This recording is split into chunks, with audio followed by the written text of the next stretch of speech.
భ్రమరం మాదిరి ఆ జన్మ కమలాలలో రమించసాగాడు. అప్పుడు బాబా హిందీలో మాట్లాడసాగారు. साले रास्ते में भजन करते और दूसरे आदमी को पूछते ఈ వెదవలో దారిలో భజన చేస్తారు, అందరిని నా గురించి అడుగుతారు, అసలు ఇతరులను అడగడం ఎందుకు? सब कुछ अपने आंखों से देखना कायो दूसरे आदमी को क्यों दूसरे आदमी को पूछते हैं? झटा झटा है क्या? सच्चा सपना कर लो अपना विचार आप अंता तम कन्नुलతో చూడాలి, వేరే వారిని ఎందుకు అడగాలి? ఆ కళ సత్యమో అసత్యమో తమకు తామే పరిశీలించి తెలుసుకోవాలి. मारवाड़ी से लेकर उठती क्या जरूर दर्शन की होती हाय क्या अब मुराद होती? मारवाड़ी నుండి అప్పు తీసుకొని मारवाड़ी से लेकर उठती क्या जरूर दर्शन की होती हाय क्यों अब మురాదే పోతే మార్వాడి నుండి అప్పు తీసుకొని దర్శనానికి రావాల్సిన అవసరం ఏమిటి? మీ మనసులోని కోరిక ఇప్పుడు తీరిందా అని అడిగాడు. బాబా ఆ మాటలు విని వారు ఆశ్చర్యంతో తెలియబోయారు. లక్ష్మీచంద్ అక్కడున్న భక్త బృందం కూడా అత్యంత విస్మృతులయ్యారు. సద్గత పంకజ భ్రమరాలు కూడా బాబా జ్ఞానం అన్వయం సుమా అని ఆశ్చర్యపోయాయి. బాబాకు తన భక్తులు ఎవరూ అప్పు చేయడం ఇష్టం ఉండదు. అప్పు చేసి యాత్రలు చేయడం, పర్యటనలు చేయడం, పండుగలు పబ్బాలు చేసుకోవడం బాబాకు ఎంత మాత్రం ఇష్టం కాదు. మనం బాబా ద్వారా ఈ ముఖ్యమైన గుణపాఠాన్ని నేర్చుకోవాలి. సరే, లక్ష్మీచంద్ ఇతర భక్తులందరితో పాటుగా సాటేవాడకు వెళ్ళాడు. మధ్యాహ్నం ఆనంద భరిత మనసుతో అతను భోజనం చేశాడు. అప్పుడు అతను సంజాను బాబా ప్రసాదంగా తెచ్చాడు, అందరికీ పంచి పెట్టాడు. లక్ష్మీచంద్ కు విస్తరాకులో కూడా కొంత ప్రసాదం పెట్టాడు. ఆ ప్రసాదాన్ని గ్రహించి లక్ష్మీచంద్ మహా ఆనందం చెందాడు. మర్నాడు కూడా భోజన సమయంలో లాలాజీ సాంజా కోసం ఎదురు చూశాడు. కానీ మూడో రోజు ఒక అద్భుతం జరిగింది. లాలాజీ మనసులోని ఆ కోరికను మహారాజ్ గమ్మత్తుగా తీర్చాడు. అది ఎలా జరిగిందో వినండి. జోగ్ మసీదుకు వచ్చాడు. గంధం, అక్షంతలు, ఫల పుష్పాలను, కట్టలు, నిరాజనాన్ని, పంచారతని, 5 ఒత్తుల ప్రమిదలను మొదలైన పూజా సామాగ్రిని తెచ్చాడు. బాబా, ఈ రోజు నైవేద్యానికి ఏం చేయమంటావు అని జోగ్ అడిగాడు. ముందు ఒక పల్లె నిండా సాంజా తీసుకురా, తర్వాత నువ్వు పూజా హారతులు చేసుకోవచ్చులే అని చెప్పాడు బాబా. జో పూజా సామాగ్రిని అక్కడే పెట్టేశాడు. త్వరగా ఇంటికి వెళ్ళాడు. మళ్ళీ త్వరగానే మసీదుకు వచ్చాడు. వెంట అందరికీ సరిపడేంత చీర తెచ్చాడు. తర్వాత మధ్యాహ్నం ఆర్తి అయింది. అంతకుముందే భక్తులు తెచ్చిన నైవేద్య పల్లాలను పంపించి వేశారు. అప్పుడు బాబా భక్తులకు ఇలా చెప్పాడు, నేడు శుభదినం, ఈ రోజు సాంధ్యాలు ప్రసాదంగా ఇవ్వాలనుకున్నాను, కాబట్టి త్వరగా ఆ ప్రసాదాన్ని తీసుకోండి, ప్రతి ఒక్కరూ తృప్తి తీరా తినండి అన్నారు బాబా. తర్వాత భక్తులు వెళ్ళి 2 భగోనీల 2 పెద్ద పాత్రల నిండా సాంధ్యాన్ని తీసుకువచ్చారు. లక్ష్మీచంద్కు బాగా ఆకలి వేస్తుంది. అతనికి వీపు వెనకాల బాధగా కూడా ఉంది. ఒక వంక ఆకలి, మరొక వంక వెన్నుపోటుతో లక్ష్మీచంద్ మనసు అశాంతిగా మారిపోయింది. అప్పుడు బాబా ముఖం నుండి ఎలాంటి పలుకులు వచ్చాయో జాగ్రత్త. కమర్ మే దర్ద్ చాహియే దవా, అబ్ సాందే కి చలి హై హవా, కరో సవార్ ఆర్తి. నీకు ఆకలికి వేస్తున్నా మంచిదే, నీకు నడుము నొప్పి కూడా ఉంది కదా, దానికి మందు వేసుకోవాలి. సాంజా సమృద్ధిగా ఉంది, ఇక ఆరతికి లే అన్నాడు. లక్ష్మీచంద్ మనసులోని ఆలోచనలే బాబా నోట ఇలా శబ్దం లేకుండా ప్రతిధ్వనించాయి. మహారాజ్ సర్వ హృదయ అంతర్యామి కదా. సరే, ఆర్తి అయిపోయింది. భోజనంలో సాంజాను కూడా అందరికీ వడ్డించారు. లక్ష్మీచంద్ తృష్ణ చల్లారింది. అతనికి పరమ ఆనందమైంది. ఆ క్షణం నుండి అతను బాబా అనన్య భక్తుడైపోయాడు. అతను నిత్యం నియమపూర్వకంగా బాబాకు అగరొత్తులు, కొబ్బరికాయలు, పూలమాలను సమర్పించసాగాడు. అతను అన్ని విధాలా బాగుపడ్డాడు. పూజను విధియుక్తంగా నిత్యం చేయసాగాడు. అతనికి సాయంలో అపార భక్తి పెరిగింది. ఎవరైనా షిరిడి వెళ్తున్నా వారి విషయం తెలిస్తే చాలు అతను పై వాటిని బాబాకు తప్పగా పంపించేవారు. లక్ష్మీచంద్ ఒకసారి చావడి ఊరేగింపు చూడడానికి వెళ్ళాడు. అప్పుడు బాబా బరువుగా ఊపిరి పీల్చడం, తగ్గడం చూశాడు. అయ్యో, ఈ దగ్గు బాబాను ఎంత కష్టపెడుతున్నదో. బాబాకు ఎవరితో దిష్టి చెడు చూపు తగిలి ఉంటుంది, అందుకే ఇలా దగ్గుతున్నారు అని అనుకున్నాడు. లక్ష్మీచంద్ మనసులో ఈ భావాలు ఉదయించాయి. అతను మరెవరితోనూ అనలేదు. మర్నాడు ఉదయం అతను మసీదుకు వచ్చాడు. బాబా అతన్ని మనసులోని ఆ భావాలను అభాగ్రూపంలో చెప్పడం ఎంత విడ్డూరం. మాధవరావు వచ్చాడు. అతన్ని చూసి, బాబా శ్యామ, నిన్నంతా నేను దగ్గుతో ఎంతో బాధపడుతూనే ఉన్నాను. బహుశా నాకెవరిదో దిష్టి తగిలి ఉంటుంది, ఎవరిదో జనచూపు నాపై పడింది, అందుకే ఈ దగ్గు నన్ను వదలడం లేదు, నన్ను పీడిస్తుంది అన్నాడు. లక్ష్మీచంద్ ఆశ్చర్యపోయాడు.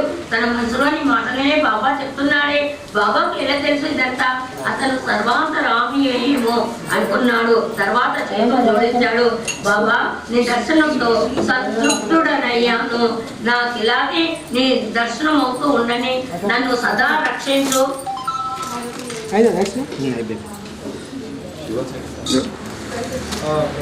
మహారాజ్, బాబా నీ పాత పద్నాలు తప్ప నాకు ఎవరో దైవం లేడు. నా మనసు నిన్నే సదా భజించడం లగ్నం కానీ నీ చరణాల్లోనే శాశ్వతంగా విశ్రమించని. బాబా, నా తలను నీ పాదాల వద్ద పెడుతున్నాను. సాయి సమర్థ, నేను వెళ్ళిపోవడానికి అనుమతి నీవు. మమ్మల్ని దీవించు, మమ్మల్ని ఇదే విధంగా సర్వదా అనుగ్రహించు. నీ నిత్య కృపా దృష్టి నన్ను సర్వ సంసార క్లేశాలను ఇవని అని వేడుకున్నాడు. బాబా దీవెనలను పొంది ప్రసాదాన్ని తీసుకుని లక్ష్మీచంద్ తిరిగి వెళ్ళిపోయాడు. మిత్రులతో పాటు తిరిగి దారిలో సంతోషంగా సాయి మహిమను గానం చేశాడు. ఇలాగే బాబా మరొక పిట్టను కూడా దారంతో కట్టే తన వైపు లాక్కున్నాడు. తను దర్శించే సమయానికి ఆ వ్యక్తికి ఆసన్నం కాగానే బాబా ఆ వ్యక్తిని ఇటువైపు లాగేశాడు. ఈ వింత కథలో కూడా వినండి. ఆ మరొక పిట్ట వ్యక్తి ఒక మహిళ, ప్రేమాళమైన మహిళ. ఆమె కథ చాలా అద్భుతంగా ఉంటుంది. ఆమె బర్కర్పూర్లో ఉండేది. అక్కడ ఒక రోజు ఆమె కళలో సాయిని దర్శించింది. ఆమె ప్రత్యక్షంగా బాబాను ఎప్పుడూ చూడలేదు. అయినా ఆమె కళలో బాబాను చూసింది. బాబా తన ఇంటి ముందు నిలబడి ఉన్నట్టు, తనను కిచెన్ ఒక అధికారి హోదాలో పనిచేస్తున్నాడు. తర్వాత అతనికి అకోలాకు బదిలీ అయింది. వారు షిర్డీ వెళ్లేందుకు ఏర్పాటు చేసుకోసాగారు. ఆ దంపతులు పరమ భక్తులు, సాయిని దర్శించాలని ఆతృతగా ఉన్నారు. వారికి ఆ సప్త దర్శనం గురించిన కుతూహలం కూడా ఉంది. సాయి లీలలు ఎవరికి అర్థం కావని వారు అనుకుంటూ ఉంటారు. ఒక మంచి రోజున వారు షిరిడి బయలుదేరారు.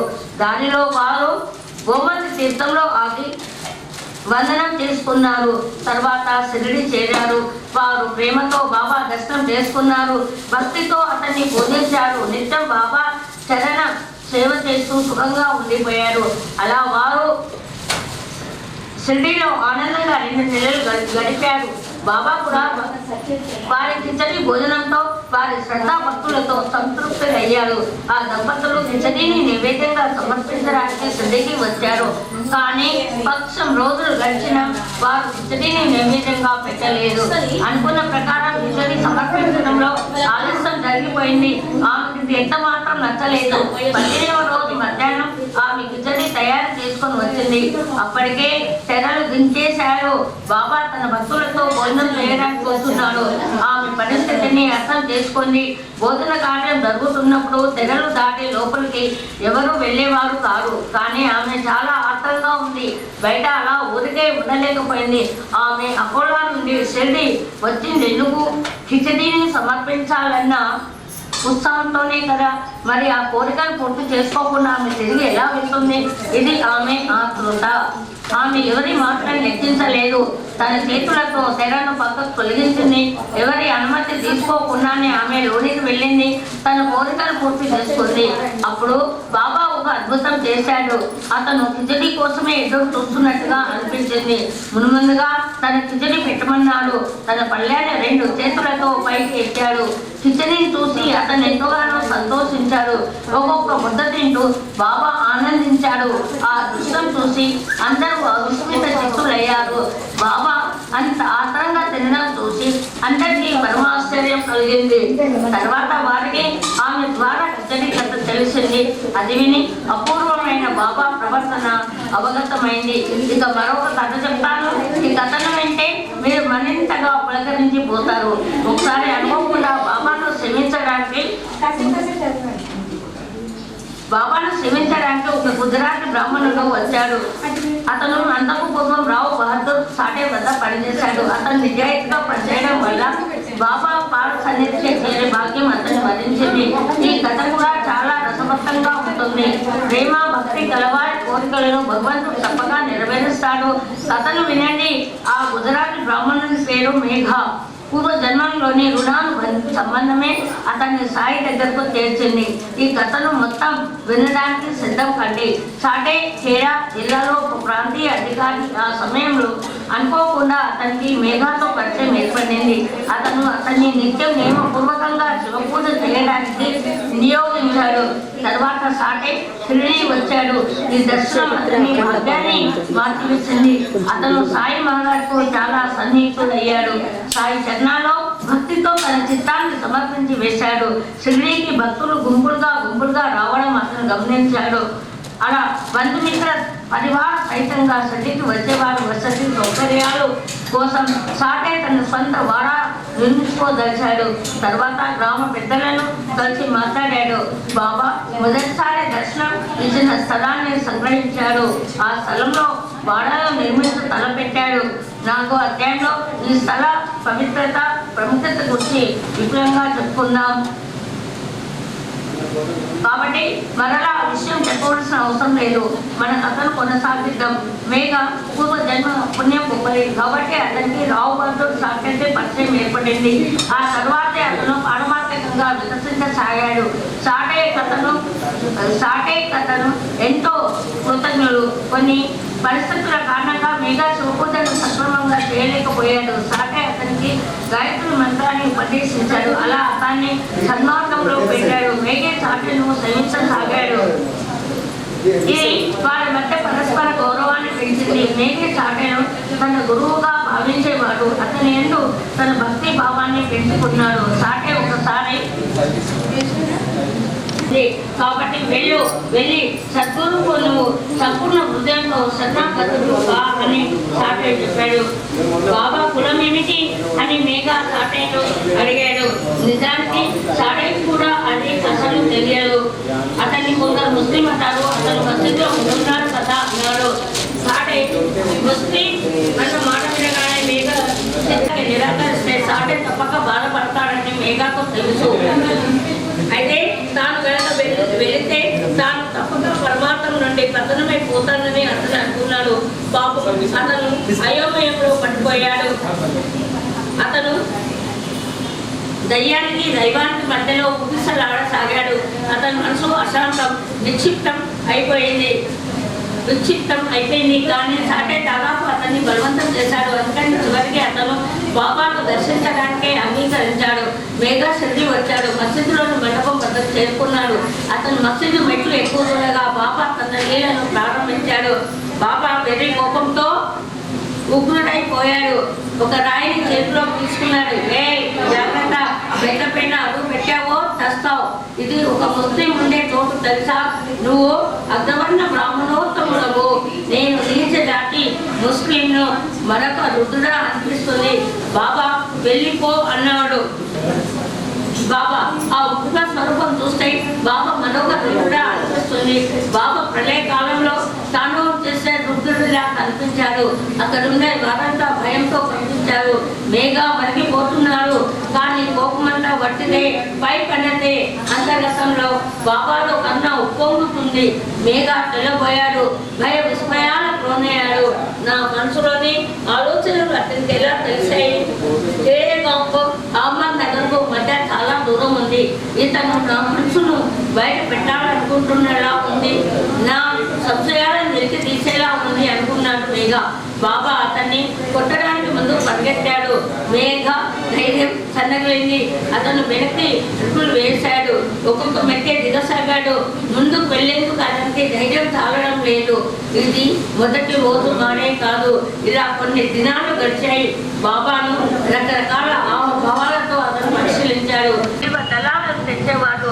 తెచ్చి బాబాకు అర్పించి తన మనోరథాన్ని తీసుకునేవాడు. అతనికి 2 కోసల మీద దూరమేమి కాదు. విలువ దళాలకు అతను కొండలనైనా దాటడానికి సిద్ధమే. తాను కోరినట్టు పూజ చేయడం, తాను తృప్తి పడడం, అదే అతనికి భక్తుల మీద విలువ దళాలను తెచ్చేవాడు. అతని శ్రమ అనిపించేది కాదు. అతని జీవితంగా ఉపచారేవాడు. యథావిధిగా అతను ఆ దేవ